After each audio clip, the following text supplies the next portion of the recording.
মহিষাদলের সেই ঐতিহাসিক বিখ্যাত রথযাত্রা। রথটানা শুরু হয়ে গেছে, দেখতে পাচ্ছেন রথ কিন্তু লেগে গেছে।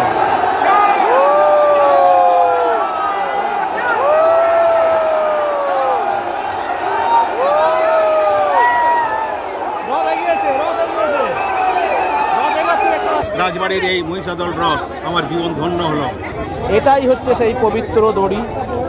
এই দড়িতে কেউ যদি হাত দিয়ে টানে তার সমস্ত রকম পাপ মোচন হয়। জগন্নাথের বাতাসা এখানে মেলানো হচ্ছে। এখন আমি উপস্থিত রয়েছি পূর্ব মেদিনীপুরের মহিষাদলের রথতলায়, রাজবাড়ির রথতলায়।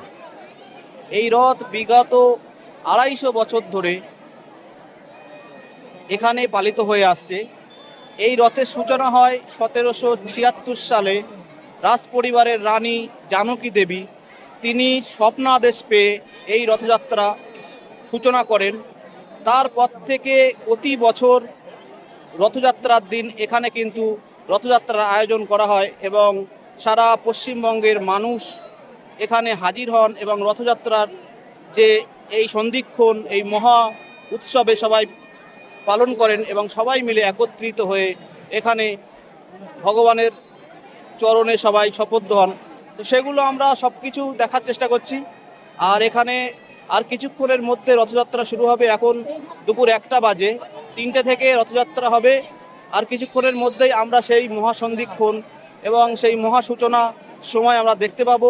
অধীর আগ্রহে অপেক্ষা করছি।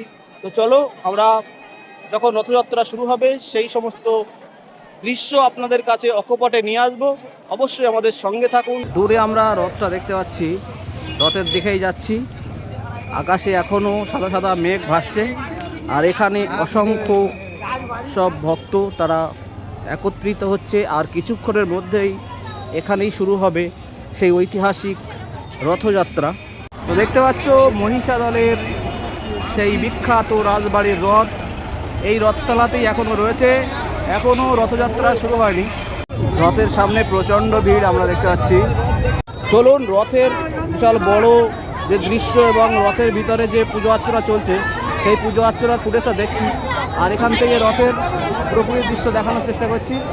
সত্যি অনেক বড়, দেখতে পাচ্ছেন ১৩ নবরত্নের রথ।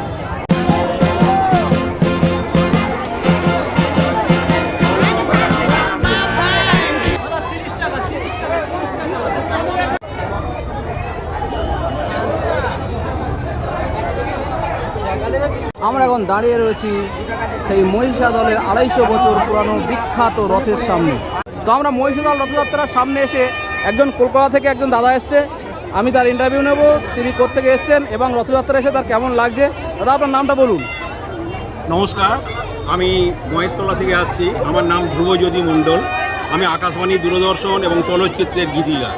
মিঠুন চক্রবর্তীর বাঙালিবাবু, মিঠুন চক্রবর্তীর সন্ত্রাস, স্বপ্নে দেখা রাজকন্যা, সমস্ত বইয়ের গীতিকার আমি। এবং এছাড়াও আমি একটা মেলবন্ধন করে একটা সাহিত্য পত্রিকা সম্পাদনা করি। আমার মিসেসের বহুদিনের ইচ্ছা, বাবার সঙ্গে ছোটোবেলায় আসতো, এই মহিষাদলের রথ বাবা নিয়ে আসতো না। তাই মনের অপূর্ণ বাসনা আমাকে বারে বারে বলতো। গতবারও একটা দুর্ঘটনা ঘটে যাওয়ার জন্য হোটেল ক্যান্সেল করতে হয়েছিল, কিন্তু এবছর সেই আশা পূরণ করার জন্য আজ এই মহিষাদলে এসেছি। এই মানুষের সমারোহ, জনসমারোহ এই দর্শন করে রাজবাড়ির এই মহিষাদল রথ আমার জীবন ধন্য হলো। প্যারাডাইস টিভির এই সাংবাদিক এবং প্যারাডাইস টিভির কর্তৃপক্ষকে আমি ধন্যবাদ জানাই।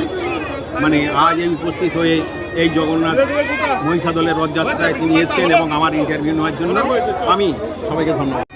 অসংখ্য ভক্তবৃন্দ সবাই হাজির হয়েছেন, রথযাত্রায় সামিল হয়েছেন, সবাই রথতলায় অপেক্ষা করছেন। আর কিছুক্ষণের মধ্যেই এখানকার রিচুয়াল অনুযায়ী, ট্রেডিশনাল যে সিস্টেম রয়েছে সেই রিচুয়াল অনুযায়ী রথযাত্রা বা রথ টানা শুরু হবে। কিছুক্ষণ আগ পর্যন্ত মহিষাদলে প্রচণ্ড বৃষ্টি হচ্ছিল, এখন কিন্তু বৃষ্টি থেমে গেছে। আর ওখানে ঠাকুরমশাই বাদশা ছুঁড়ে ছুঁড়ে দিচ্ছে। সব ভক্তবৃন্দ তারা বাদশা কুড়ে নিয়ে সব এখানে প্রসাদ নিচ্ছে। প্রায় ১ ঘন্টা ধরে এই যে প্রচণ্ড রৌদ্র, এই রৌদ্র সহ্য করে তারা কিন্তু এই রথযাত্রায় তারা অংশ নিচ্ছেন এবং এই পুণ্যের সাক্ষী রয়েছে। তো সেগুলো আমরা কিন্তু ডাইরেক্ট এখান থেকে দেখতে পাচ্ছি। দুপুর ১টার দিকে বৃষ্টি হলেও এখন বৈকাল ৩টে বাজে, কোনো রকম বৃষ্টির দেখা নেই। আর প্রচণ্ড রৌদ্রে সমস্ত মানুষ ঘামছে, সবাই রথের দিকে তাকিয়ে অধীর আগ্রহে অপেক্ষা করছে। তো এখানে অসংখ্য মানুষ, যেগুলো আপনাদেরকে দেখানোর চেষ্টা করছি। এখনও রথ টানা শুরু হয়নি, আর কিছুক্ষণের মধ্যে এই বিশাল রথ প্রায় 13 তলা এবং 34 চাকা বিশিষ্ট এই বিখ্যাত মহিষাদলের রথ, প্রায় 250 বছরের পুরনো সেই রথ আবার আজকে 1 বছর পরে টেনে নিয়ে যাওয়া হবে জগন্নাথের মাসির বাড়ি। যত সময় ঘনিয়ে আসছে তত এখানকার উন্মাদনা কিন্তু বেড়ে যাচ্ছে, সেটা আপনারা সরাসরি দেখতে পাচ্ছেন। রথ টানা শুরু হয়ে গেছে, দেখতে পাচ্ছেন রথ কিন্তু বেড়ে গেছে।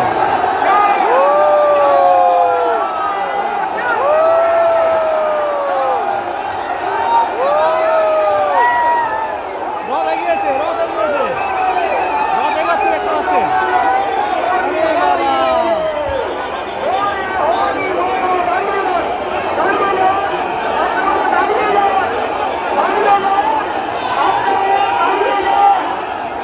দাঁড়িয়ে যান, দাঁড়িয়ে যান, দাঁড়িয়ে যান।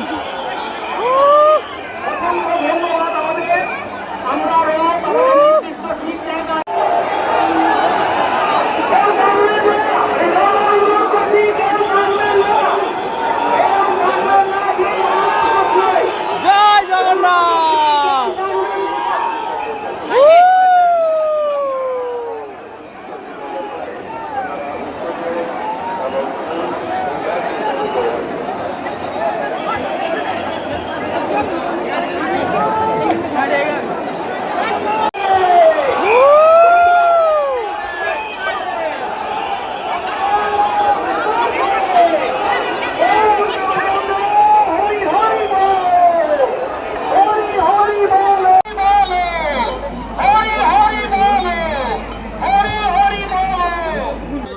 জয় শিব শম্ভু।